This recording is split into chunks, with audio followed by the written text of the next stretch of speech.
Welcome to Armchair Expert. I'm Dan Shepard. I'm joined by Monica the Mouse. Hello there. How are you? I'm good. Me too. It's rainy here in LA. And we like it. Well, I like it. I have seasonal affective disorder, sad. Yeah. But I'm enjoying it more than normal. Yeah. Yeah. It's nice. You know what else is nice? Carey Mulligan. She is. Carey Mulligan. She's an Academy Award nominated actress, and she's talking to us. I fell in love with her in An Education. Of course, she was in The Great Gatsby, Wildlife, Shame. Oh, that's my movie. Shame. That's your move. That's my move, too, to be shame-ridden. She has a great new film out called Promising Young Woman. There's already a ton of buzz about it. Yeah. I'm so excited to see it. I haven't seen it yet, and I'm dying to. It's par excellence. Yes. Is that a term? Yeah. Okay. I love you. Please enjoy Carey Mulligan. He's an armchair expert. He's an armchair expert. He's an armchair expert. Hi, how you doing? Oh, I'm so good. How are you? I'm all right. Yeah, I'm good. Thank you. Worry not. Monica will be joining us shortly. Do you want to know what she's really doing? Yeah, tell me. She's making us matchas from scratch inside, and I bet it was going a little longer than anticipated. Oh, that's so nice. Do you enjoy a matcha? I very much enjoy matcha, but it's not really a thing here yet. The Brits are kind of slow on the uptake, so we haven't got the matcha thing. We've got oat milk, so I feel like we're edging towards matcha territory. It is off-brand for England to not have matcha, no? When I think of England, I think of tea. Well, tea, yeah, but tea that tastes like shit. That's our tea. We don't like interesting teas. But no, it's like very exotic to my family that I drink matcha. Yeah. They literally never heard of it until I got a cup out. I'm going to change your whole life. This was just introduced to us over Christmas. Monica found it, and she bought it for a friend, not for herself. We've since now all bought it for each other. It is a matcha machine, and you put the actual leaves in the top. No. And then, Carey, it turns it into baby's breath. It's thinner than anything I could describe. When you're watching it drop into the cup, you're just seeing a green mist. And then at the bottom of the cup, it's spinning the whole time, and it's mixing it perfectly. I've never in my life enjoyed a matcha as much. So we're going to get you the info on that. Not a sponsor, just from bottom of my heart. Great. Oh, wow. We need these luxuries in this incredibly depressing time. Yeah. Do you think it's worse there? And thank you. I brought her up to speed about both that you were making a matcha and the new matcha machine that we need her to get. Yeah, it sounds amazing. This may shock you, but matcha's not a big thing over in London town. Well, we just talked to someone from London, and they said they tried to order a mocha here, but they pronounced it maca. And accidentally ended up with a matcha. With the matcha, and was yeah. upset. Oh, and they were freaked out by the green tea. That's I'm right. Sure. Yeah, we'll get there. I think after the lockdown, maybe we'll have a new matcha stage. But right now, you can just get a shit cup of tea, and that's pretty much it. Everything's closed. Have you spent most of quarantine in England? All of it. Yeah. At home in the country. We went there 2 weeks before official lockdown because the queue in the shop started getting really long. And we were like, this doesn't look good. People are panic buying. So we left, and then we just never came back. Was there a run on toilet paper there as well?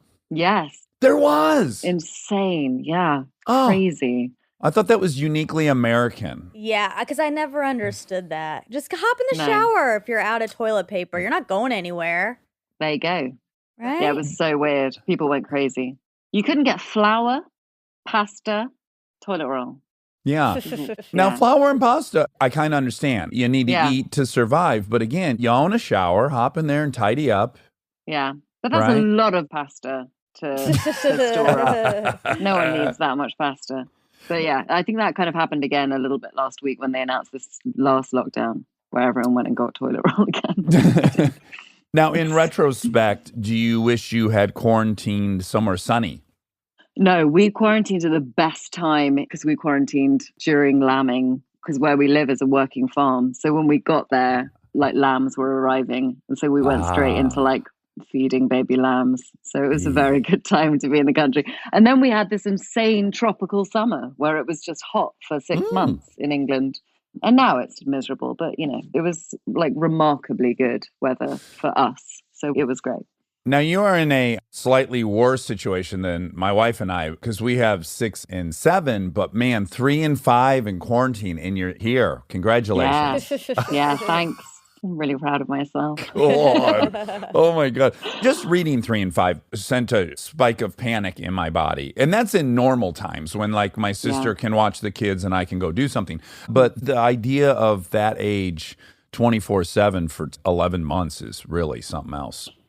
Yeah, like the weather was amazing. I just keep coming back to the weather. I was so thankful that it was sunny and we could just be outside. And we were so lucky to have space and not have to be in a city and like be surrounded by green fields. I can't imagine having to do it in a urban space, but we felt very lucky. And actually, like when you have kids, people always say, oh my goodness, it goes by in like 2 seconds, 2 minutes later, they'll be 18. So I did think like, as nightmarish as this is, there is a window here that we get to soak up them being adorable and tiny and I couldn't agree more. I mean, I feel like it's such a crazy blessing. We've definitely spent more time with them this year than probably we would have cumulatively over the next 2 years.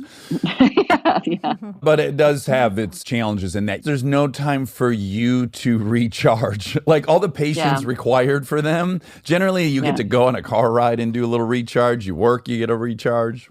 Yeah. No, we've been just going to bed at like 8:30, which I don't know, that seems to have worked. I've done it for months. Sleep like really long hours. Now, I got to imagine of the many pros and cons of it, one pro is you get to do a press tour just at home. Is that lovely? Look, I mean, this is how I've been all day. So nice. Us too. We just wear sweats every day. Yeah, it's amazing. Yeah, no, that part's nice. And all the travel that this would have entailed being off is great. It's such a champagne problem. For Emerald, our director, it's her first feature and she's made this awesome film and she's such a genius. And there's a part of me that just wanted to have like a thing that we could go to and wear outfits and have our photo taken together. And I cried in Sundance because we did like a photo together for Variety. So it was like one of those portrait studios and you go to 1 million portrait studios in 3 days. And then they got Emerald and I to do a photo together and I sort of welled up because I was just so proud of her and started crying. And the poor photographer was sort of troubled by what was going on. Like there's a part of me that wishes that we had like a thing where I could stand next to her and celebrate her a bit. Yeah, that would be nice. But then inevitably, let me just remind you, you would be walking down the carpet and after you did like the top 4 outlets, you'd get to the questions where they're like, so-and-so just got accused of blank. What do you think about that? And you're like, well, first of all, I'm just now hearing that for the first time. Yeah. That's true. I don't miss that. And I don't miss the sort of horrific fear of falling over and, the worst stuff. But yeah, you're right. What was I thinking? I don't need to put me in.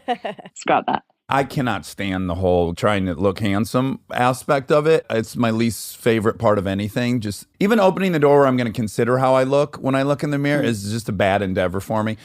My wife digs it. She gets the hair and makeup. There's a dress she's excited to wear. She loves it. Do you enjoy that part of it? I enjoy the people part of it. I enjoy like the hair and makeup guys. And I mean, I never thought I'd miss a junket. Sitting at home with your ring light, doing press on your own is so strange. And not having anyone to, when the journalist walks out the room, you can go, oh, he was weird. Or, like there's none of that. So you just don't get to decompress about any of it. And it's odd. I did an interview before Christmas with someone and I was sitting on my own in a room doing it. And then I guess I was doing the interview with the guy for like an hour. And at the end, I realized that the whole room and the ground floor of the house had gone dark.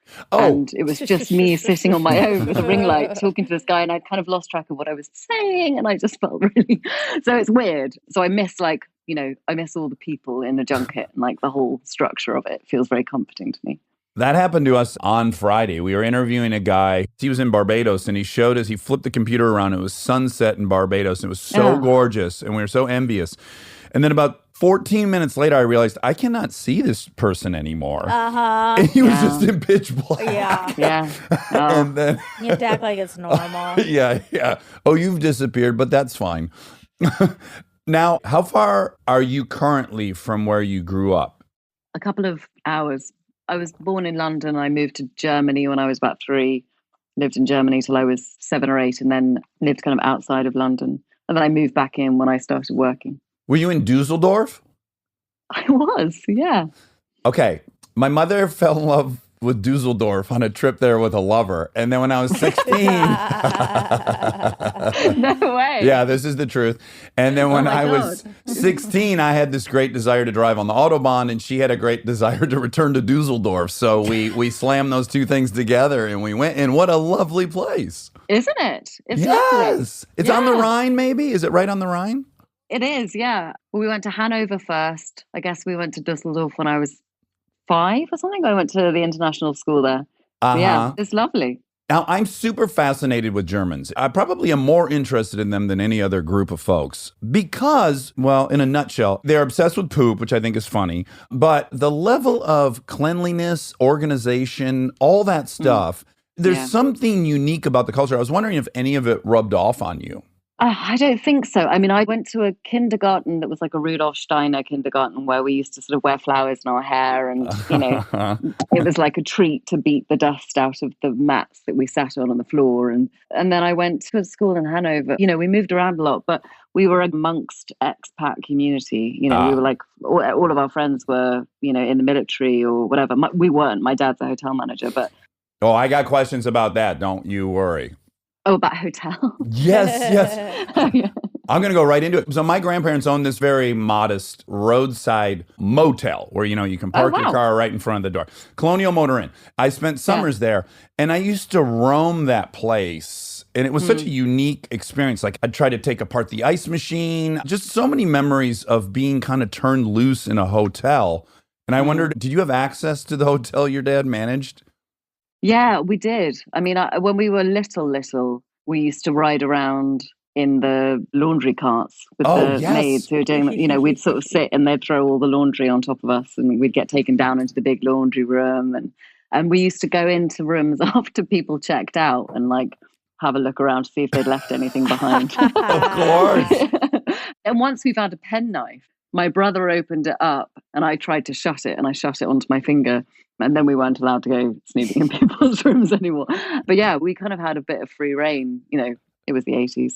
Yeah. I'm going to ask a very morbid question. Trigger warning.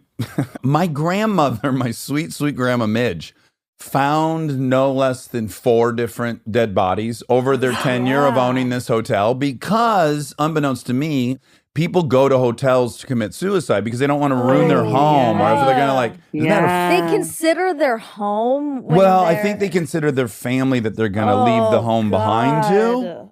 So I guess I'm asking if your dad found any cadavers in his time. Do you know, I've never asked him, but now I'm going to call him up as soon as we finish and find out. He did tell me stories about burglaries, like robbers. There was like a cat burglar when we lived in London in the Mayfair who would come in and steal jewelry from all the top floor, like fancy suites and things like that. So there's that kind of stuff going on. And then mom and dad, they met working at a hotel. Is that accurate? Yeah, in the Middle East. Oh, I can't remember if they were in Jordan or in Oman, but yeah, they met in the Middle East. Okay, so here's something that I find a little bit inconsistent. So your father's job, where he had the confidence to pick up and move to different countries and be, I don't know, it seems not very fearful. They had a huge fear, an outspoken fear of you pursuing acting, right? Yeah, they did. But I think that's probably more to do with my dad left the country when he was like 16 and, went to go and work in Germany and worked his way up from the bottom.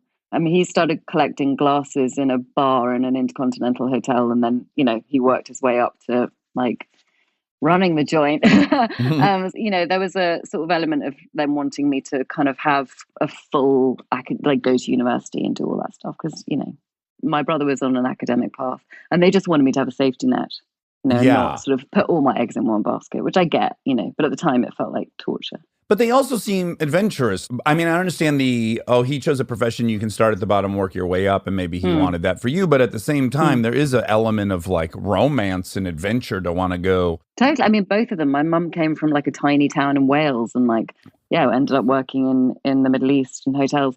Yeah, I think it was just, there wasn't a massive aversion to me doing it. It was just doing it when I was 18 or younger. They just wanted me to like have one thing that I could do that wasn't acting. To fall back on? Yeah, exactly. Yeah. My mother had a similar desire. She said, I'll pay your rent if you go to college while you're in Los Angeles trying to be an actor. So my fallback plan was I got a degree in anthropology. And there's less people employed in anthropology than acting.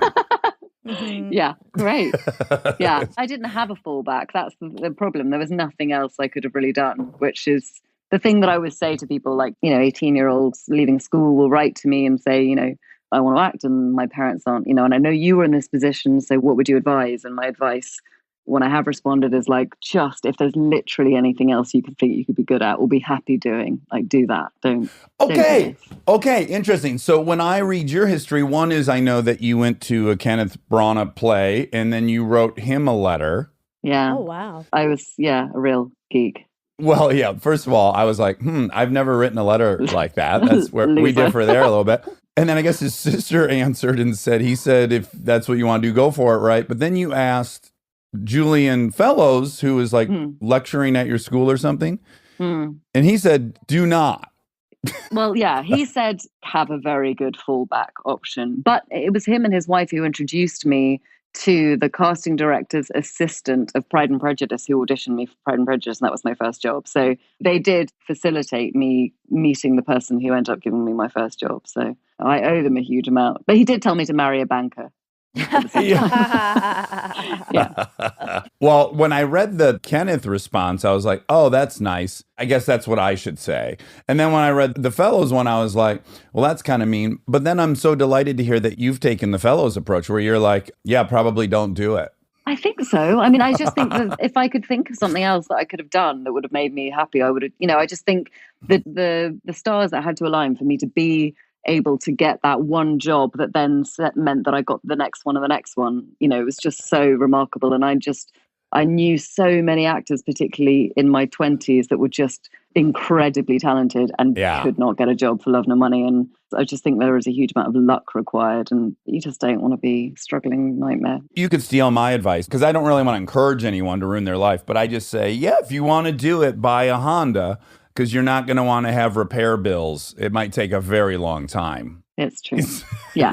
Yeah. So get a really dependable car. Yeah. That's step one. And sit and wait for luck to strike. Now, you getting Pride and Prejudice, I was watching clips of it today, and I just thought, and maybe this is my weird American point of view, but what a quintessential role for you to get as an English actress, to be in period, in those outfits, the whole 9 yards. Did it feel a little bit like, well, there's no way that I just landed right here on my first thing? Yeah. I was working in a pub when I was auditioning for it. I'd been a cleaner. I'd worked as a runner in a film studio for free. And I was working in a pub when I was in the audition process. And then suddenly I was going off to leave the pub to go and work, on a film with Donald Sutherland and Brenda Blethyn and Judi Dench, and it was completely surreal that even years afterwards, I was still thinking I couldn't believe that was film that I was even in. But my first job, it was just insane. Yeah, I was watching it and I was like, they're on you a lot. Like, I was watching these scenes and I was like, there's a lot of options here.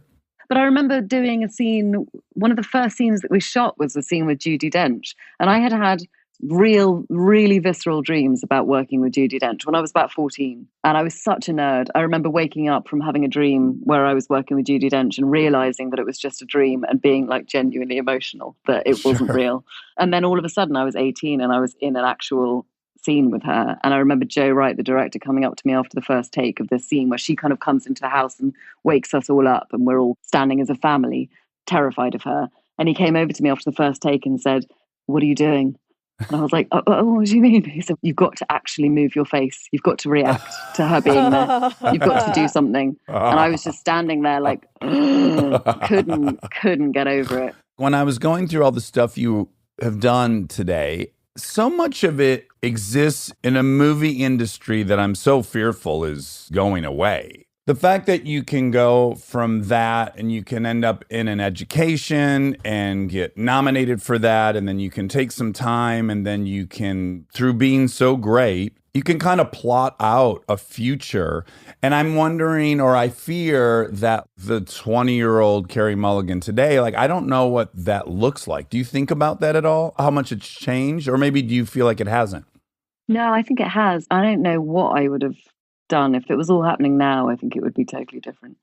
I think I had such a luxury of, well, kind of anonymity, I guess. In the first 3 or 4 years of my career, I was in the background, getting to work with amazing people, but not really being relied upon to be particularly good. I was not mentioned in reviews or anything. I wasn't playing those parts, but I was consistently in shows with like extraordinary actors that I could just watch. And then first thing I remember doing that was sort of any kind of weight on me was an episode of Doctor Who where the doctor, I think it was David Tennant at the time, but he wasn't really in the episode because they were shooting another episode at the same time. So I was doing that, and that was the first time I was like the lead in a thing, and that felt very weighty and exciting. But the first couple of years I did plays and I did TV things, but I wasn't in front and center of any of them. But I think now people are just coming into this, the pressure on the privacy or image, the social media stuff, like none of that didn't even cross my radar. I remember Twitter starting, and someone's, I had an ex-boyfriend who started a Twitter account and he was tweeting things. And I was like, what is this? Why? No one gives a shit. What are you doing this? I don't care. And I'm right here. And I still feel that way. but yeah, I think, I don't know what I would have done. I would have found it hard to avoid that, I think. How was your ego during the periods where you were like eighth banana and you were kind of in the shadow of all these amazing people? Were you truly just grateful to be there, or were you like, okay? Oh, I was so grateful to be there. I wasn't ready until it was already too late. I remember when first time I saw an education was the first time I had, I guess, seen myself play the lead in anything apart from Doctor Who. And I rang my mother up crying. And I watched it in LA and I rang her up in tears saying, like, it's so boring. It's so boring. My stupid face literally does nothing. And my face just looks stupid and it's boring and everyone's going to hate it. This is going to be a nightmare. And I really don't want to go to Sundance. And she was like, I'm sure it's not that bad. Just go and just get through it. And, you'll be fine. Come home. And I had nightmares before I went to Sundance that they were going to chuck me out for being for being too boring. It was never like I got to a place where I was like, now I can do this. I didn't have any expectations for that film. So I felt lucky that I didn't go into that film with any kind of fear of messing it up because I didn't think anyone would ever see it. So it felt like a little university project or something. Did you learn anything from that? Did you learn like, I guess I shouldn't trust my evaluation of myself? Gosh, the only real thing that came out of that was the ability to not have to do everything, that I didn't have to do all the jobs that came along. Because I'd worked pretty much without a break from about the age of, 18 till 23 and was anxious if I didn't know exactly what the next job was 2 weeks before I wrapped the previous job. It was like, next one. I did a play and a TV show at the same time once. I was doing the hypochondriac Moliere play in the evening, and then in the daytime I was doing an episode of Miss Marple where I was Timothy Dalton's wife. And it was just nuts. You guys are the same age, right? Pretty much, yeah. He's terribly handsome. But it was a real game changer of just not having to take every job, just being able to sort of look out and take a minute. How did you navigate that in such a successful way? Because I had opportunities and I wanted money and I wanted all kinds of things and I was very bad at it. So how were you patient? How did you not fear like, oh shit, my moment's going to pass? How do you turn down, I don't know, a James Bond movie or whatever things they throw your way at that point? I think I felt very kind of idealistic about my career and wanted to make things that would sort of be memorable and would matter. And my agent, who's one of the best people on the planet, she's called Tor Belfridge, and she's been my agent since I was 18. But when an education happened, she took me out for lunch. I think when I was shooting Never Let Me Go, and she said, look, you're in this really rare moment in your career that, doesn't come up very often and it doesn't last particularly long, but you are in a moment where you can choose and you shouldn't take a part unless you can't bear the idea of anybody else doing it. That's a good barometer. Yeah. So that kind of became the benchmark. If I could sort of imagine another actor doing it and be okay with it, then I would say no. And that's not to say I wasn't fighting for stuff as well. Like I auditioned for the Coen brothers and, I auditioned for things over the years that I didn't get. So it's not like I've just been sitting, idly picking and choosing. I've been desperate for jobs. No, thanks. Boring. Next. But, it did give me, space to it. And she always backs me doing plays, and she's always backed me doing tiny films that have no money, that hardly anyone sees, and, that I love. So, I've been lucky to have her because I think if I'd been represented by somebody else who wasn't quite so, she's always been rock solid on that, which is a real joy. Well, I want to talk about one of those movies that potentially no one was going to see, and I bet didn't have a huge budget, but is in my top 3 of the last decade for sure, is Shame. I just couldn't love that movie more. Probably because I'm a recovering addict, but what a fucking movie. I mean, my goodness. Some of those scenes, that scene with him in the apartment and the black woman, the way they get together, how it's just one shot. I'm like, oh my God, that's the first time I've ever seen what sex in real life looks like. Like, that's it. They did it. And holy shit, I had never seen it. There's so many awesome scenes. You playing Chic, I Want Your Love, that scene. I went out and downloaded that song afterwards and listened to it endlessly and wanted to be in that apartment. I just loved it. I loved it. I've only ever seen it once. And I thought it was, I mean, Steve McQueen's incredible. He's a genius. You know, I really do feel like he's in his own league as a filmmaker. So to get to work with him was nuts. And I begged him for that job. I mean, I wouldn't let him leave our meeting. I just wouldn't let him go. Getting to be a part of it was extraordinary. Getting to make it was like unlike anything I've done, you know, before or since.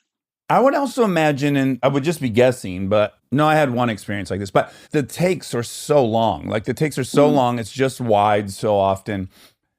Did you love that? I feel like you would just more and more and more and more forget what you're doing. I loved it. I mean, a lot of it was the way that we worked with the cinematographer, because there was so much freedom in the way that we moved, and we plotted everything out. But ultimately, we would just run. It felt like theatre, and we'd do a take, and then Steve would be like a wild cheerleading coach combo at the sideline saying like, that was fucking amazing, but let's do another one. And, and then go back in, and we just didn't want to stop. And it was cool because we were shooting, the majority of it, all of my scenes were shot in the evening, so we were shooting night shoots, which lent it this sort of weird magical quality of like shooting a movie at night. I always love. I'm the only person on set who's thrilled to be at work on a night shoot, because I think it's just so cool. Yeah, I feel like somehow when that happens, I'm like a kid who's not supposed to be up that late. I'm like, oh my God, I'm working and it's the middle of the night. Yeah, and everyone's asleep and you're all awake doing this like amazing thing. And I think I love it. So that was really cool. And New York, I love so much, and Michael's just such an extraordinary actor. So getting to run those scenes over and over again. I mean, when there were some scenes where we did like 16 takes in a row and just kept going.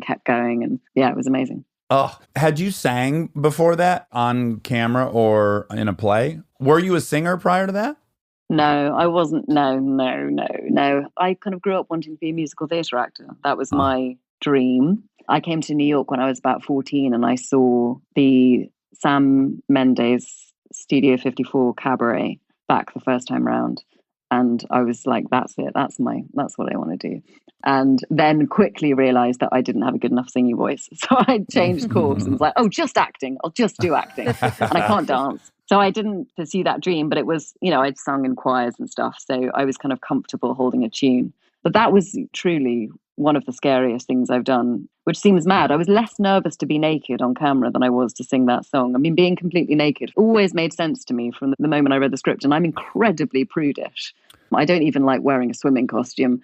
But in this film, it just made complete sense. Costume. Is that not that's not how we say it, but that's fine. Bathing suit, but yours sounds so complicated. Better. Yeah. Like there's multiple pieces to it.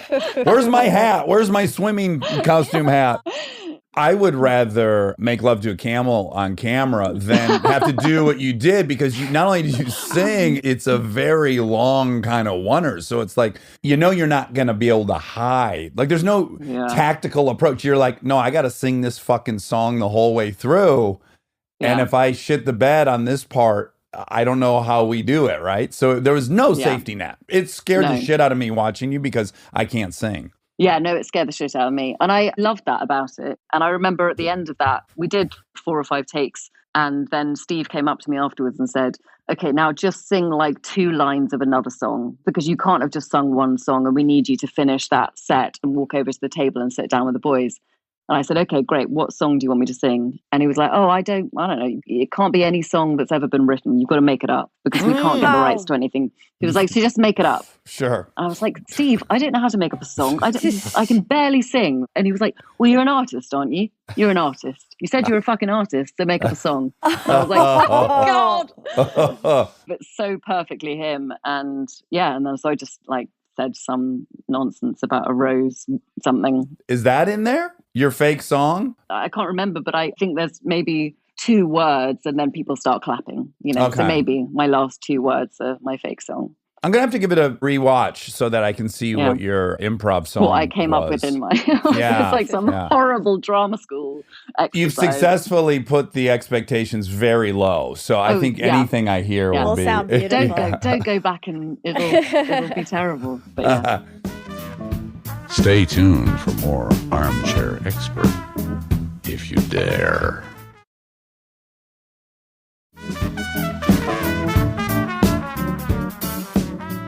I wonder what the psychology is behind why singing feels so vulnerable. Because it shouldn't. It's so... Yeah, like not more than doing comedy. Doing anything, but it's the scariest thing to do. I don't know why. When we did Inside Llewyn Davis, we did a concert at the town hall for the film when the film came out, and they got everyone who sings in the movie to come, and then they got like Patti Smith and Gillian Welch, and they had this gig, and I was the only person who wasn't a professional singer, and I had to do my song. And I was like, oh, fun, how great, this will be awesome. And then got there and was paralyzed, just couldn't. I mean, you know, had a double whiskey on the side of the stage, knocked it back, got on stage, sang, came off, like practically collapsed. I was so nervous doing that. I don't understand how people can do it without their voices shaking. I'm going to launch a theory right now. Okay, let's hear it. Okay, which is like in general, if you're doing stand-up or you're doing improv or you're doing sketch, like you're going to make a joke, it's going to bomb or not, but if it bombs, you're not going to then make that joke for 4 more minutes. I think it's the notion that like if it goes wrong, I'm going to be stuck in it for the next 3 minutes going wrong, and it's going to be the longest 3 minutes of my life. But that's the case with comedy too. I mean, if you're doing a stand-up set and they're not with you. But there's still maneuvers. There's still moves you can make. Only if you're good, though. What if you're just bad at it? Then there's no maneuvers and you're dying. That's a really good point. You're right. So for somebody who's not funny to do stand-up is definitely worse or on par with singing. There's loads of people who aren't funny who do stand-up. Oh, yeah, too many. The majority. The majority. But even like Kristen gets nervous before she sings, and she's gonna sound amazing. She always does, and she's proven that to herself. But she like wants to take a propranolol. Propranolol.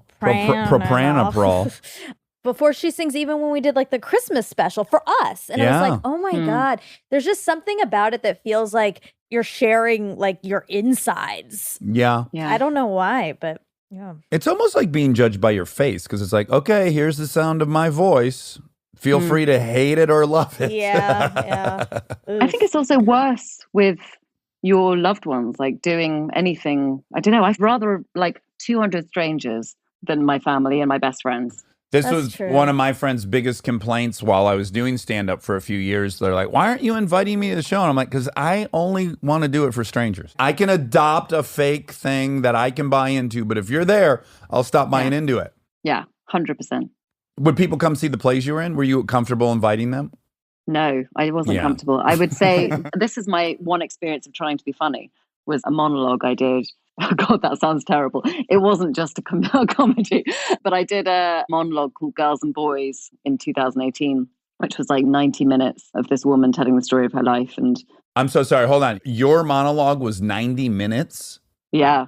How on earth did you memorize that? Well, it was 90 minutes in England. And then when we went to go and do it in New York, it was 10 minutes longer because I had to slow down because no one could understand my accent. Oh, my I had this like East End Cockney accent. And in New York, no one could figure it out. So I had to go slower. They kept bringing you matchas? Yeah, exactly. Yes. And the first sort of half of that is comedy. I mean, it's, pretty much the whole first 45 minutes is just meant to be very funny. And I found that was the closest I've ever come to pulling out of something. Until 3 days before our first performance, I hadn't run the play through at all from start to finish. Every time I'd get about a page through, I'd have like a panic attack. Oh And, my goodness. Wow. Yeah, Oh my it goodness. was really bad, and I had to go and see like doctors, and they were so nice at the theatre. They were like, look, if you can't do it, we totally understand, we'll just cancel the run, like that kind of stuff. You know, where Oh, people are sort of, wow. yeah, it was really bad. And I was like, no,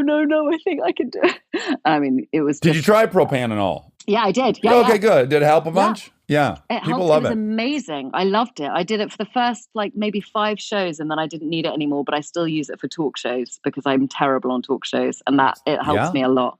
But yeah, it was amazing. And it was more just a monologue. I mean, I can't imagine what it's like for stand-up comedy, but for this, a monologue just needs an audience. It just doesn't work. You can't rehearse it in a room, and it just made no sense to me. But yeah, I sort of said to my husband, anyone can come whenever they like. Will you just be in charge of the house tickets and just don't tell me when anyone's coming? I don't want to know. Yeah. That would be my preference. I just That's want to be smart. completely, I want to think everyone is a stranger the whole way through. Yeah, and the problem with comedy is you really can't lie to yourself because the verdict comes in immediately. like Yep. you could be doing an emotional scene. What are you going to stare closely to see if people's eyes are welled up? You can just Yeah. tell yourself, like, I think that went pretty good. But comedy, boy, there's no hiding. No, and when we did it in London, we had certain reactions, and we got out to New York in the first couple of previews in New York. We were like, oh, that's not funny in America. Okay, we'll change that. You know, there was things that were immediately didn't translate that we had to fix straight away, but it was terrifying. But to have like a tiny experience of having to try and be funny, a tiny experience of trying to sing on stage, like I just can't get my head around people do that all the time. You keep putting yourself in these horrible situations. Yeah. I just wonder, do you have kind of a personal topping yourself complex? Like it kind of sounds like you put yourself in these positions that are really hard, like challenges. If you're going to sink or swim. Yeah. Yeah, I think so. I think it's not worth leaving home for unless it's sort of something that's scary, or not scary, but just something that like really excites. And definitely the monologue was nuts. And it would have been one of those things. I think this is often the case with the jobs that I end up doing, is I think like if I, in 20 years time, I'll kick myself that I didn't do that. I should have done it. Or I'll see that someone else is doing it and I'll think, oh, I should have done that job. And I feel that I want to avoid that feeling as much as I can. So there's no game plan other than trying to keep it interesting. For myself, I like trying to do things that I initially read and think, this might be a disaster. You should try auto racing. Just give it a just give it 2021. I'm not working so Just far this year. So. mull it over. Mull it over. Okay. I have one more question before we talk about your new movie, which is what a sexy makeout scene in the elevator in Drive. Oh, yeah. Oh, Yeah. oh. Were you already with your current husband at that time? No, I was single at that time. Oh, But oh my God. That's I the know. dream. yeah, insane. It was nuts. He is a very good looking human being, isn't he? Ryan Gosling? The He's a most. dreamboat. He's a Is he the full most for dreamboat. you? One of, yeah. Oh, I hate him so much. I hate him so much. I want to see him do stand up. He would kill it. Oh, fuck He'd you. be so good at it. He's really funny. Yeah. Oh, good. He is Great. Very Great. naturally funny. Can he work on cars too? Is he super mechanical? I bet he can. Oh, I bet he's the best mechanic in town. Were you smitten with him while you were shooting that? Oh, totally. Yeah. Yeah. That was real, like, childhood wish fulfillment stuff. Like, I'm living in LA. I was living in a motel, which I've always thought was so cool and romantic. Uh-huh. And I was driving myself to work and sunrise and shooting a movie. And, it was like, come on. Oh, And then, yeah. Ryan and I just stared at each other for days on end, not talking. And, it was like fairy tale stuff. Oh, wow. Yeah. Yeah. Jealous. Wow, So wow. jealous. Oh, wow. Yeah, would you go to lunch, like they call lunch, and then you go to lunch and you just like have a smile on your face going like, well, this is is my about life. as good as it gets right here. It was pretty sweet, yeah. I mean, but it's also that whole film, working with Nick. He was like Steve in a way, like some mad genius who's just going to make this thing out of their mind, and they already have the film in their head, and you just get to sort of be the, princess stuck in the tower to Brian's like knight in shining armor. It just, the whole thing felt so surreal. I loved the musical choice in that movie. Like everything was very 80s. What do I want to say? It was my favorite genre ever. The Smiths. Emo. No. Psychedelic Furs. New Wave. New Yeah. wave. It was very new wave. Yeah. So much of the character of that movie was the new wave music. So I was curious, while you were making it, did he introduce music at all to these scenes? Like, did he let you in on what that vibe was going to be? Well, so I started the process of filming living in a motel, and then like after a couple of weeks I moved in with Nick and with his family because they had a spare room and they were editing in the house. So I was hearing the music, when I was coming home from work, and I like saw that sort of river basin montagey bit coming together with that song in the background. It was all very, so the music, he wasn't using it on set really, but I guess I was getting to hear it, getting to see bits and pieces in the evening. Yeah. It was part of it. Now, your husband, I read something today that I find impossible, which is somehow you guys were pen pals when you were younger. Is that apocryphal? Is that real? No, that is real. How? What? How? We knew each other when we were kids. How? Wasn't he born in L.A.? He was born in LA, but he didn't live in LA for very long. He moved to England when he was like 6 months old. But we went to camp together when we were kids. No way. Camp Yeah. romance? And you were just bros then, or were you? Yeah. We were just friends. And we were like 12 years old. Yeah. And then how did it rekindle? Then we lost touch for a long time. And then we met again in Nashville in 2011. Like you just ran into each other at the honky tonk? Waffle House. I went there with a friend and he was doing a gig in someone's house. And we Her went to the gig husband in the is house. Marcus Mumford from Mumford & Sons. I didn't know that. Well, I love was Mumford getting the & Sons. sense you didn't know that, which is exactly why I just told you. Okay, thank Yeah, you. yeah. Thank you. Yeah. Wow, you guys just Hold on, were at though. the same camp? Pa- This is nuts. Pause. So this kid from your camp, like you're a successful actor, and then you go like, oh, fucking A, the kid from my camp, he's got a hell of a band. Amazing Pretty band. popular band. Well, yeah, basically. Yeah, that seems weird to me.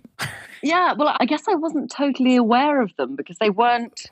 I mean, I don't know anything about music, but I had seen him as a support band at a gig years before when I was like 19. And I remember thinking like, oh God, he's changed because he was very short when I knew him. Sure. As a 12-year-old. I was like, gosh, he's so tall.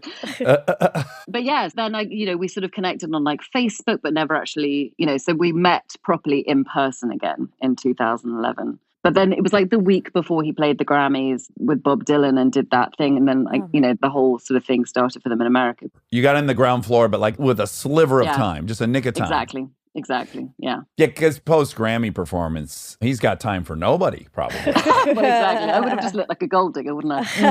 It's perfect. Oh, look who crawled out of my past. Exactly. Pen The pal. kid from camp. Yeah. That's awesome. Now, my wife and I think one of the pieces of glue that holds us together is we're both from Michigan and we have kind of some shared values, some shared experience. We're both frugal as motherfuckers. Well, that's evolving, but No, she is. in general. Do you guys have, like, is that part of the magic? I think a shared history of having known each other since we were children. I think people don't really change, really. And I felt that he didn't change. He just got tall. He just got taller. Yeah. And he sang louder. So I suppose that. And we grew up in similar circles and, similar households and everything like that. But I think knowing somebody when they're 12 and being able to identify the 12-year-old in someone. Yeah, that's pretty special. Has quarantine been as easy on your marriage as it has been on ours? I was being very sorry. I can't imagine anyone married would take that as anything but sarcastic. Yeah, it's, I do think there's a way in which having little ones makes it, more stressful, but also like at least you have a thing that you have to do all the time, that you're busy. And so in that sense, and also we've been taking turns to work for so long. Right. But it means that you're never really off together, because you always take, it's like my turn, your turn. But this year was like, neither of us are doing anything. So that's quite good. That was our problem. We were a well-oiled machine seeing each other 3 hours a day. We know how to do that. Like we could have done that for another 40 years. But all of a sudden we're like, hold on a second here. We're together 24/7. What the hell does this look like? Yeah, it's different. Me clearing my throat like an hour a day is probably manageable, but 6 hours a day, God bless her. Yeah. Yeah. Yeah. Again, I mean, we have space where we live, which helps. There's green fields and which is good. Okay, now promising young woman, I'm going to air a grievance right now, which I love to do. It's his new favorite thing to do. Yeah, this show's evolving into my list of my grievances. So I tried my hardest to watch the movie, and there were so many layers of security. I created passwords. I downloaded an app. I had to take a picture of a barcode. Finally, I was like, they're not going to let me watch this fucking movie. And I watched the trailer, and I'm so pissed because the trailer is awesome, and I love the idea of this movie. And I was furious that it was impenetrable as a link. I know, that's so the thing at the moment, isn't it? They're getting a text message to your phone, but if you're not in phone signal, you don't get the message. It's like, it's a nightmare. And I get, piracy's an issue, but at the same time, so is no one seeing the movies an issue. Yeah, exactly. You got to kind of weigh what thing you're going to prioritize. Yeah. But in a nutshell, you were a law school student and you left early as I'm assuming the result of some sexual trauma? So I'm a med school dropout 10 years later, still living with parents in what very much looks like her childhood bedroom, and I am going out multiple nights a week pretending to be really drunk. Very convincingly, I'm going to add, because in the beginning of the trailer you think you're that fucked up and you're about to get assaulted, and it's scary. Yeah. And then she's waits for somebody to inevitably take her home, and then she reveals that she's stone cold sober. Oh, wow. Yeah, there's a fucking moment in the trailer with our favorite human being, Adam Brody. Oh, what a guy. How much do we love him? God, I love him.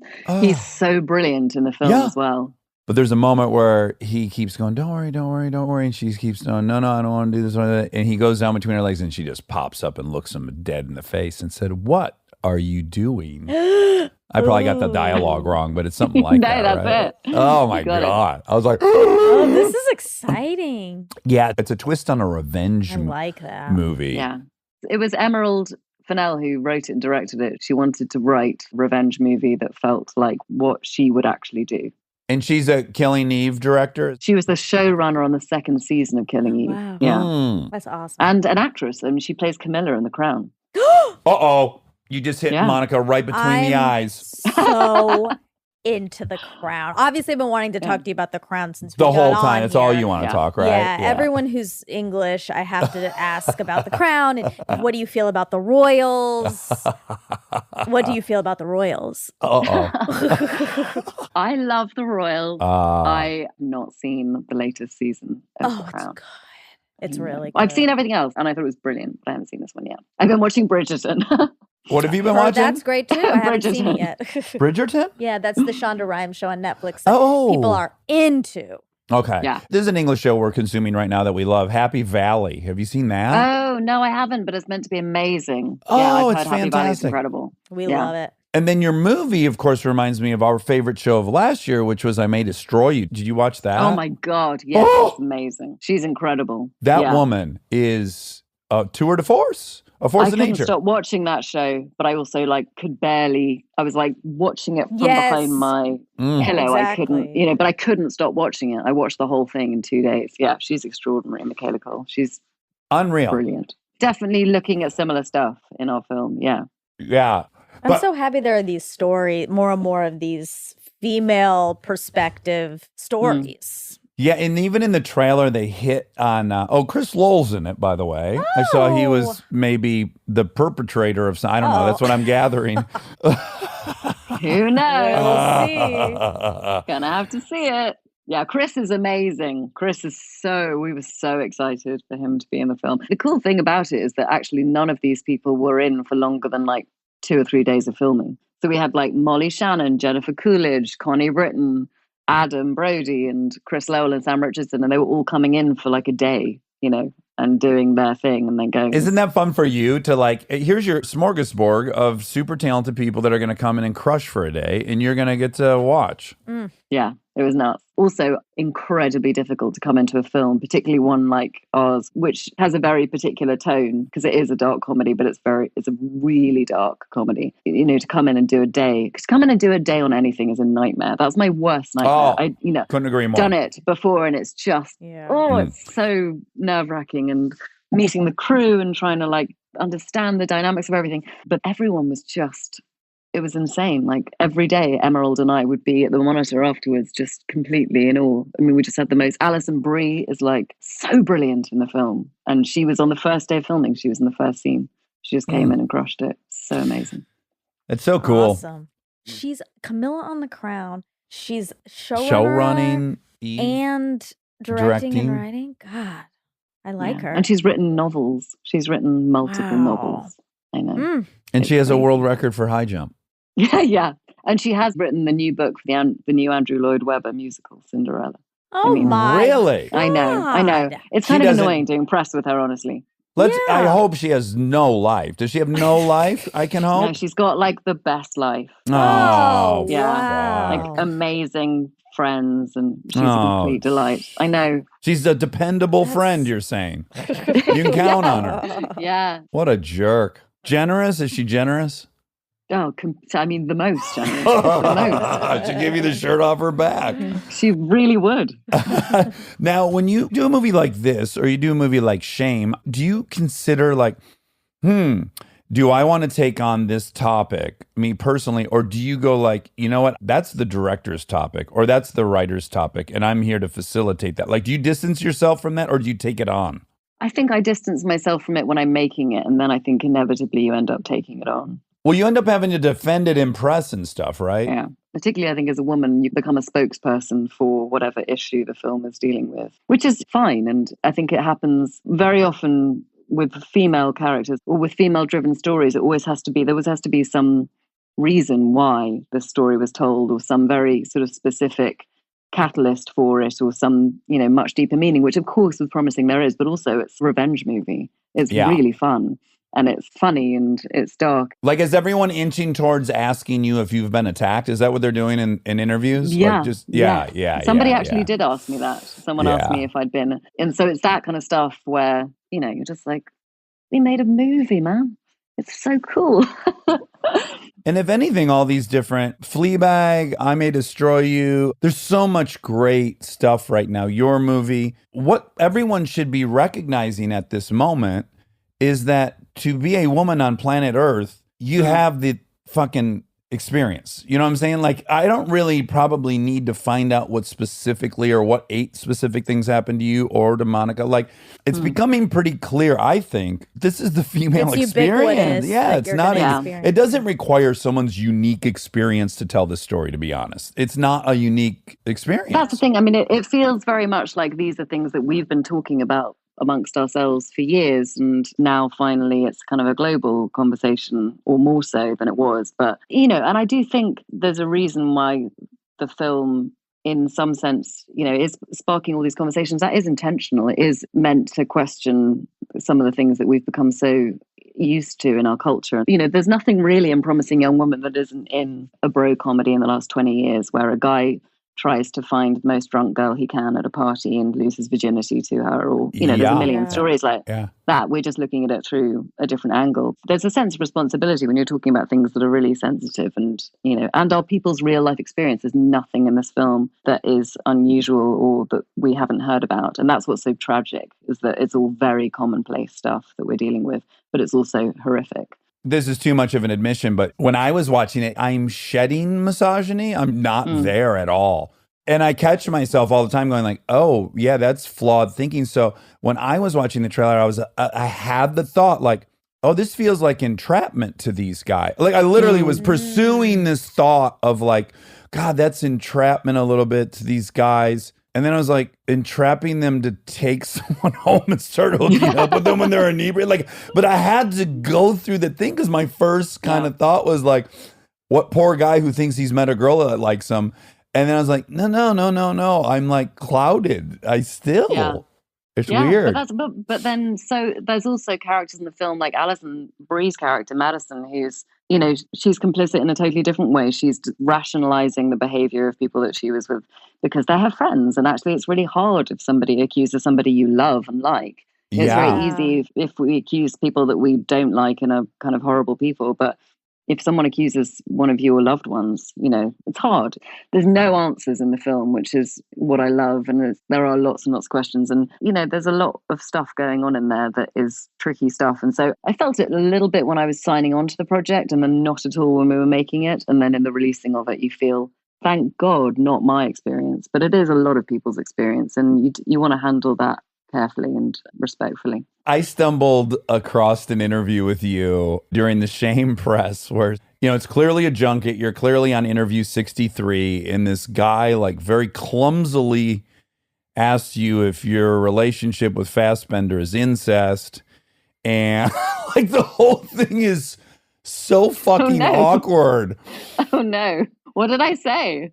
Oh, you were fucking great. You're like, well, why? I don't understand. Because she was nude in front of him? No, she likes to fuck with her brother to remind her of being a kid. And, your incest deductions probably, in the politest way possible, that was not explicit. So if you assume that says probably more about you. But anyways, I was just more overwhelmed with the notion that you have to sit in a room and then some clumsy dude comes in and makes you defend whether or not the scene in the bathroom is incest. Yeah, the same thing happened on Wildlife. Somebody in a Q&A stood up. I play a mother of a 14-year-old and, my husband, who's played by Jake Gyllenhaal, has sort of a midlife crisis and leaves to go and fight a wildfire and leaves me on my own to sort of fend for myself in the 1950s with no income. And I end up having a very brief affair with a local businessman. And it's just like the worst week of this woman's life, basically, which is not a good advert for the film, but it's much better than that. But, really in the playing of it. And this man at a Q&A was absolutely horrified by my character and wanted to make a real sort of objection to her existence and thought that it was abhorrent the way that she behaved. And, oh my God. He couldn't get over it. And he was like, and there's something going on that's weird with the kid, like some sexual thing with you and the kid. And I was like, no, mate, that is all you. There's no sexual thing with me and the kid. It's just. Yeah. This guy went out of town once and his wife took on a lover. And he projected a lot on it. It was very triggering to him. Yeah. You should have answered by saying, let me answer that question with another question. How long ago did this happen to you, sir? I'm so sorry. There was a therapist in the room who intervened and said, look, I think I can rephrase your question for you and rephrase the question. Wow. Because I can't remember how she rephrased it perfectly, but I think, she stepped in and sort of made it that's cool. a reasonable question, which is so cool. Yeah. So when does Promising Young Woman come out? It came out on Christmas Day in America and it's gone streaming on Friday the 15th, I think. January 15th it goes January streaming? 15th.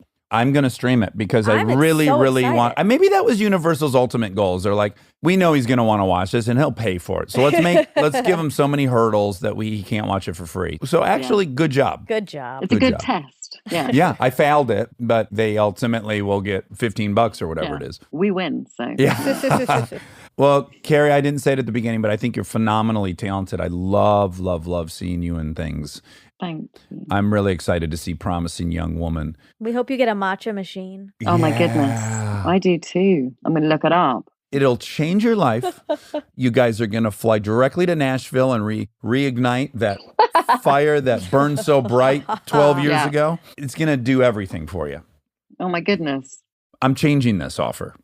Oh. Okay. Whoever your person is who's listening, however we got a hold of you on email, we're going to send it to you as a thank you. That's what we're going to do. We'll we just get change you it. one. You don't have to Google shit. We're going to send you one of these fucking things. Yes, it's done. It's done. We need you to have it and bring it to that side of the earth. And it'll taste All better right. as a gift, I think. Oh, you're so okay. All right. Well, I'll do my duty. I'll make sure that everyone in England gets one as well because I'm in touch with them all. You might want to set up a little like lemonade style stand out there in the country and introduce the good folk to matcha. Yes. Oh my goodness. Oh wow! Yeah. You got a whole. This is gonna be another challenge for you. You'll be panicked sitting on the side of the road, like I feel so stupid and exposed. And what if they recognize me and I'm selling matcha? And do they think I'm broke? Good plan. Great talking to you. Thanks, guys. So nice to talk to you. Be well. Bye. Stay tuned for more Armchair Expert, if you dare. And now my favorite part of the show, the fact check with my soulmate, Monica Padman. What are you doing right now? Tell the world. Oh, sipping a matcha. And that's a ding, ding, ding, because my first fact is about the matcha machine. It is? It's matcha based? Yeah, because remember we bought Carey the matcha machine? Oh, right. But there was all kinds of hurdles because she was in England. So we had to just buy it here and then mail it to and her. then send it to her. Yeah. Yes. And it may have caught her house on fire by this point because I don't know that it qualified to meet the EU standards of... Is she going to be able to use it there because of the plug? Yeah, she had a converter. I guarantee she's got a bunch We of should have sent her a converter too. I imagine if you're living in England, you got one. Okay. Yeah. But the fact was you said you told her that I was making matcha from scratch. And I just want, machine is making it from the leaves. Well, I guess that's what I mean. Like, when my mama differentiate making like spaghetti from scratch, it would be like, okay, if you buy the thing a ragu, nah. If you get the crushed tomatoes and the tomato paste, and then you combine it all, that's from scratch.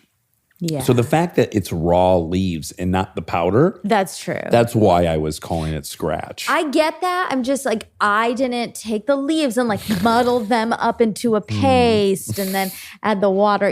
That would seem Could that's you do more that? from scratch. And I'm not gonna. Okay, great. I could. I can Thanks do for your anything, honesty. but So look, this isn't my joke. Clearly, a lot of people make this jokes, but Monica and I have fallen into this pattern where we're texting, and then I inadvertently text like 5 things, and she hasn't responded yet, and then I get insecure. So then I say, "Thank you for attending my TED Talk," which is again a well-worn joke. It's not, it's not old. my joke. It's old. Yeah. How old is that joke? I just got hip to it like 6 months ago. It's a great joke. I stand by the joke. I don't know how old it is, but it's definitely well worn. Okay. Well, I still really like it. And so I say it to you. You do. And then last night you were in a bit of a pickle because you were nervous you weren't going to know how to fill up your car because you had never done it before. And you want to know where's the button to open up the fuel door. And I said, try pushing on the fuel door. It turns out that was the case, luckily. All this to say, you made double safe that you don't put diesel in it. And I said, don't put diesel in it, put premium in it. Yeah. And then you said, okay, but I want to put the most expensive one in. And isn't diesel more expensive? Well, and then I said, well, I'll give you a TED Talk when I come over about diesel. And here we go. Yeah, and it was supposed to be just for us. But Yeah, now but then you thought, I should share it with the world. that's not actually what I thought. I thought we ran out of time and I promised you a TED Talk. So now everyone's going to get it. Okay. Okay, so just in a nutshell, do you care at all? Yeah, I actually do. I'm curious. So the way a normal gasoline engine works is the piston goes down in the cylinder and then it fills it with gasoline and then the cylinder goes up and it compresses it and then a spark plug ignites it and it forces the piston back down and that's how it's making motion. Okay. In a diesel, there's no spark plugs.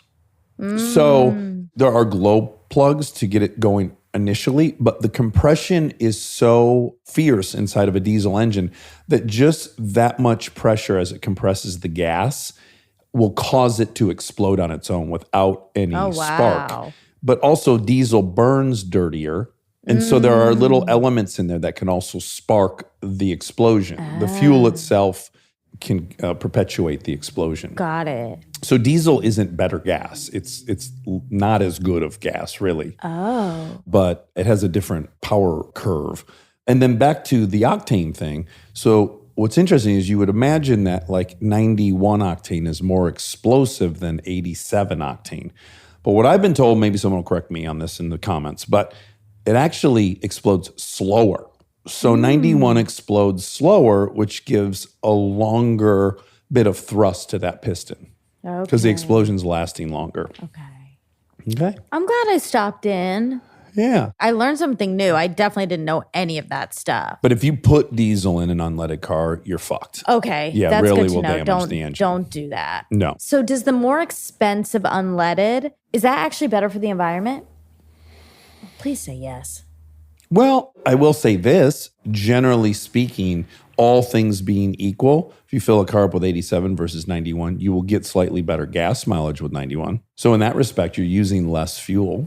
You don't even need to feel bad because I got you that car a month ago, and yesterday was the first time you had to figure out how to put gas in it. I know. So you're using a tank of gas a month. I know. I drive so infrequently, but you know, when I had my Prius, I was filling up like every 3 months. Well, let's be honest. You were filling up every 3 months. I was filling it up once every 4 months. Because every time I would drive it, it was always hovering above E. And then That's true. I wait till it gets to the very end. But I was feeling a little bit like once a month's a lot. Once a month is kind of a lot. And so the Prius held 9 gallons. And I would go on that for 3 months. This, I filled up. There was I'm not going to tell the whole story, but there was a whole snafu at the gas station, a whole hullabaloo. Right. And what I ended up having to do is just put money on the card. And so I didn't get prepay. I didn't get to see how much it would be filling up the entire tank. Okay. So I filled up to $40. Okay. And it was half. And it was 8 gallons. Jesus Christ. What gas station were you at? Did you stop at that fucking Mobil? I don't know. At Vermont? Yeah. That you cannot stop there. Why? The 76 right next to your house is literally half as expensive. Oh, shit. That is the weirdest Mobil. I always wonder how they're in business. Wait, really? Yes, look at their gas prices the next time you drive to my house because you'll see 76s first. And by the way, I'm making no statement about Mobil versus 76 nationally or even statewide. But here in Los Feliz, it's drastically more expensive at that Mobil. Damn it. I've pulled in there and was about to fuel up and glanced and was like, oh my God, what are they doing? Because that's not what it is. I think right now, a gallon of premium is like $3.40 in Los Angeles. So if you only got 8 gallons, it should have been 24. 8 and some. 8 and change. Yeah. Okay, it should have been, $28. Okay. Okay, so I'm not going to go there anymore. Oh my God. I knew immediately it had to be that Mobil. Yeah. Yeah. Ugh. I got swindled. You got taken for a ride. Well, I didn't You got get the high, swindled. hard one. I just was I was irresponsible. I have to own it. Okay. I should have looked. How ironic that not only did they charge way more, the fucking pumps are broken. Yeah, it was broken. Exactly. It was a nightmare. Yeah. That's what you got for your extra money. A Oh, big pain in the my ass. God. You got the high, hard one. All right, well, I learned my lesson. You took it right in the caboose. Okay, sometimes you got to learn your lessons the hard way. Yeah. And today I did. Lessons are a dish best served cold. What is the actual saying? Revenge. Oh. Okay, so Carey, how fun. Yes. This is our second English person in a row, Jethro and now Carey. Yeah. And we just interviewed a professor yesterday who is stationed in England. She's been there for 18 months. And she was telling us about the subtle differences in how we assume as Americans, like, oh, well, that'd be the easiest place to live. Yep. It'd be such a natural fit because we speak the same language. And so much of our history comes from those folks on the Mayflower. But no. Culturally, they're a lot different. Yeah, and I also know that because Callie, my best friend, Yeah. is Ding, living ding, ding. there. And she has said the same thing. She has. What did she? Well, she just says it's really different. Yeah. I kind of want to experience it because I've been there for a week at a time on vacation. I've not noticed it. I lived there for a month in college, and I remember it being different, but You were mostly at American movie premieres while you were there. Isn't that where you famously saw Jennifer Aniston Jen Ann. and Vince Vaughn? Jen Ann and Vivi. Vivi. Yeah. At the What a height. time. What a time to be alive. But it was different. But I think I was too young to really, I hadn't lived by myself in America. Well, I was going to say you hadn't even left Georgia. So, Yeah. other than your brief stay in Memphis, Tennessee. Thank you for remembering. Of course. And then visiting Grandma and Grandpa in Savannah, which is a little bit different of a vibe. You know me so well. But whatever. The point is, you could have gone to Detroit and thought you'd been all topsy-turvy. I would have. Yeah, for sure. Okay. So You've left the journal behind. You're on your every third time we do media. a fact check, I've arrived with a new Media. form of media, either a memo pad, a reporter's notebook. And this is a yellow legal pad. I can't wait for you to have a clay tablet that you have carved like cuneiform in. Okay. You said less people are employed in anthro than acting. I'm just now seeing this fact right now. Okay. I didn't check it because I lost it in all these letters on my page. Yeah. It got lost. So let me look. How many people are employed in anthropology? It's going to be tricky because, certainly everyone with an anthropology degree ends up employed, but do they end up employed in the field of anthropology? I got to imagine it's less than 1%. Because with the exception of a couple corporations that hire anthropologists, and you got some at museums, mostly you're just in academia for that. Right. Maybe some excavation companies have on-site archaeologists or something. While you're doing that, I'm going to find out how many people are in SAG. Oh, good idea. That's tricky though, because yeah. It is. But so will your number will be tricky too. This is quick facts, anthropologists and archaeologists. 2019 median pay was $63,670 per year. Okay. Typical entry-level education, master's degree. Number of jobs 2019, 8,000. 8,000? Yeah. Okay. How many people do you think are in SAG-AFTRA? 100,000. 160,000. Wow. Yeah. But that, again, I mean, if you do one commercial in your life, if you're smart, you'll wait till your second commercial because they don't force you to join until your second. So you don't want to pay those dues if you're one and done. But you know what I mean? I do know what you mean. Yeah, there's a lot of unemployed actors in SAG-AFTRA. Yeah. Which always is an issue in the voting, not that people care how the sausage is made. But generally in a union, if you got the UAW and they're voting on some policy at the factories, I got to imagine the great majority of people voting work in a factory. Yeah. And so often they'll vote for a strike and 80% of the people that are voting to strike aren't working. So there's really no loss for them. Yeah. I'm not saying we should or shouldn't strike. I'm just saying that's a peculiar dynamic, I think, to SAG-AFTRA compared to UAW or Teamsters. What we should look up is also, that was another good TED Talk. But what we should look up is how many actors make over $50,000 Well, the way we could do that year. is qualify for the insurance. That's 16,000. That's not. That's about what an anthropologist is making. No, they're making 63,000. I know. Let's see. So we should say 50,000. What do they call that? Plan 1? How many SAG actors qualify for Plan 1 healthcare? We are getting into the weeds on this. You must earn at least 35,000 in covered earnings. Okay. I thought it was 16. Well, you're out to lunch. My God. No, Plan 1 is. That's the good one. Yeah. So you need to do Plan 2. But why? We're trying to find out how many people make it. Yeah. You're right. This actually addresses your big objection 1 second ago.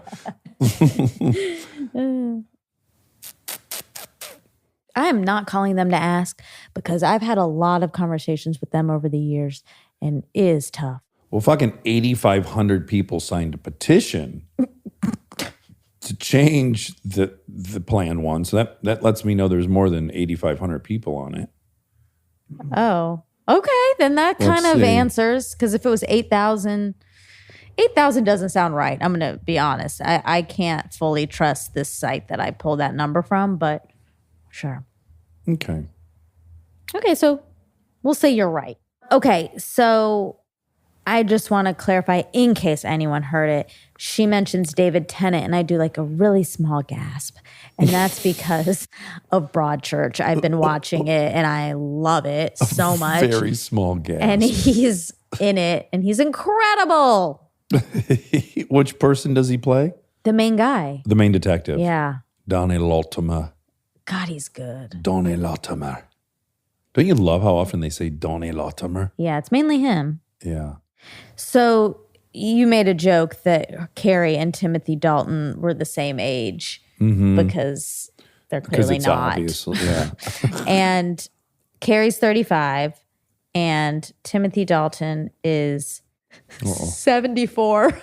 That is a 40-year gap right there. Yeah. Oh, boy. Yeah. That means I would be dating a 6-year-old. Ew.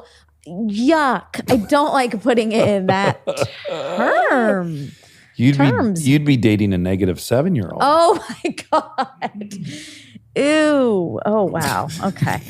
I don't mean to say ooh if anyone out there has a 40-year-old gap, but there's just an oohness about thinking about your age now and a -7-year-old. Yeah, for sure. But I think the way we would qualify, I think we could come up with some guidelines. So Okay. for me, I'd like to see anyone involved in a 40-year gap to be at least 38. That would be the minimum age That I'd they want. got together. Yes, Yeah. that you're dating a 78-year-old when you're 38. Yeah. Because, maybe you're like, 30. fucking who gives a shit? 30? 35. Oh, man. If you're dating a 75-year-old, I'd be sad for you. I know. See, that's the part that if I loved him, I would be happy. For a few weeks, yeah. God. No, he's going to get that thing and he's going to live to be 200 years old. Okay. So it's sooner than we think. Adrenochrome. Oh, he's got kids in his basement. Yeah. Oh, well, then now that further compounds the ethical dilemma. Okay. So But if you're 70 and your boyfriend's 110, cool.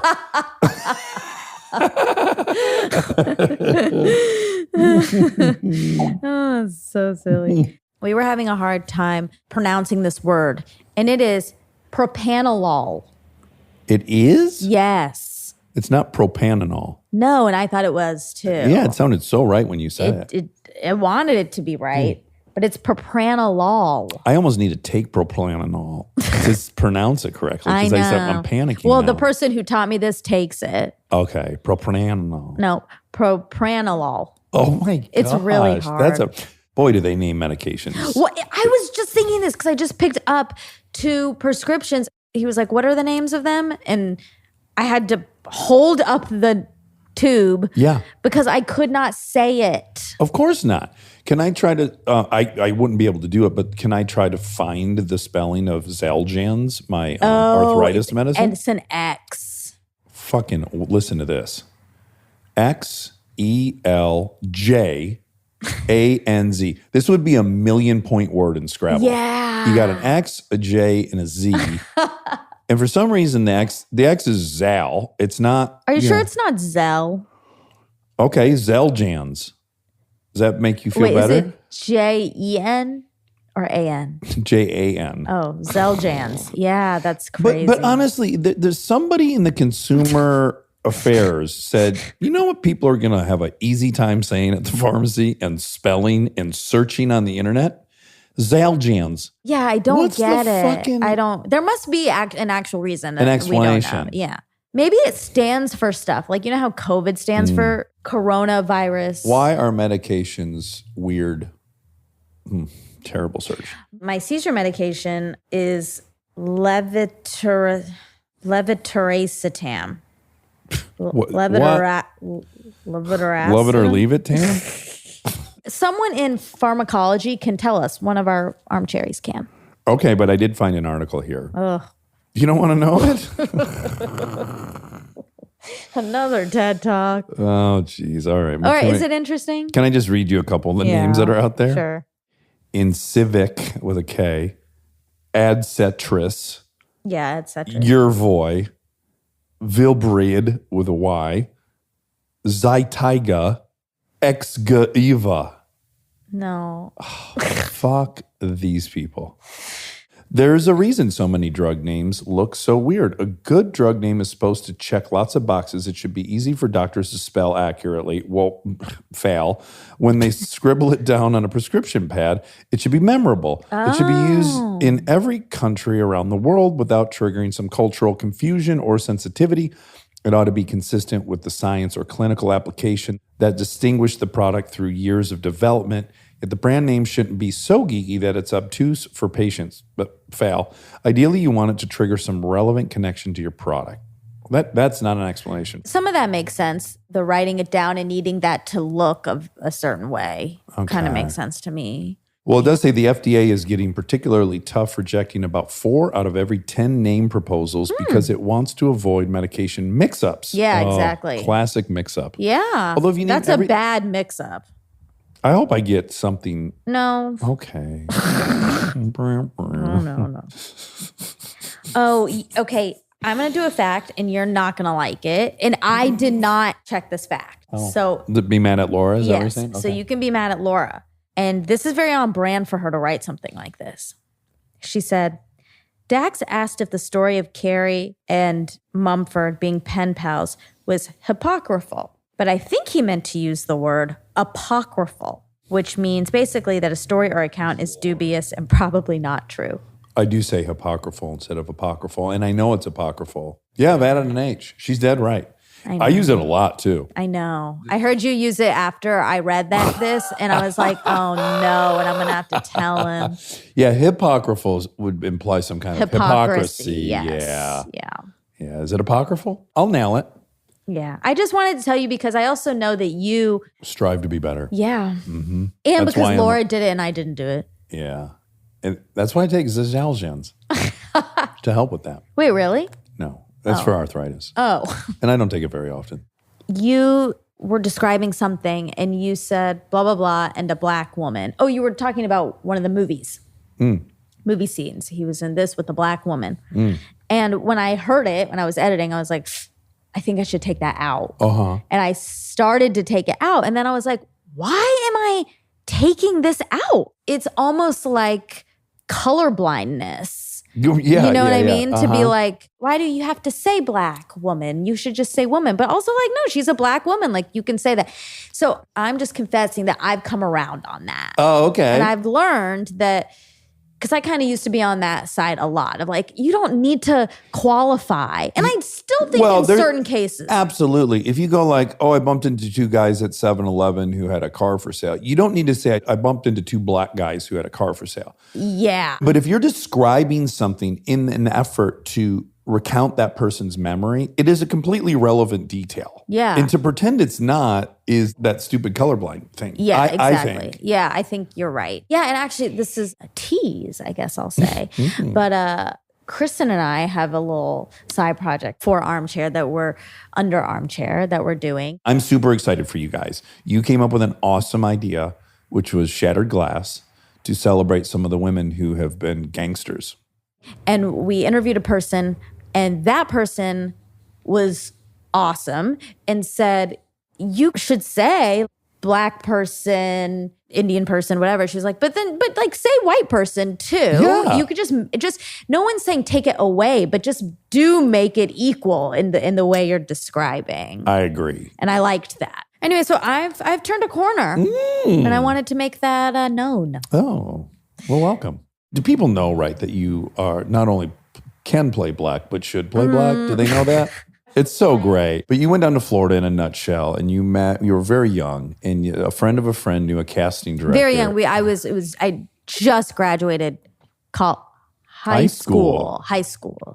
And you guys got to go meet with an agent or casting director. She and she was like very old. Like an old producer, well, even. okay, down in Florida. Yeah. And she's very, very old. And she told Monica excitedly, you could play black, and you should.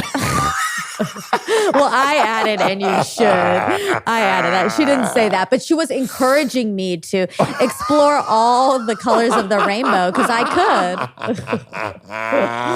Oh my God. No, again, she didn't know what the fuck she was saying. She did not. She did not. And it's so funny. I wonder if Callie, because I was with Callie, remembers her name. She had a very specific name that we would refer to. Was it Showbizzy? No. It like was Carol Glitz or something? I'll ask her if she remembers and I'll report back next time if she can remember. Okay. So anyway, that's all. That's all? Yeah. Okay. Well, stay black. Too much. You haven't come See, that this is far. why I can't turn any corners. With me around. With Kristen around, you can. Yeah. You're safe to turn many corners. But with me, gotta stay. It's going to get dicey. Stay my course. All right. Okay, I love bye. you. I love you.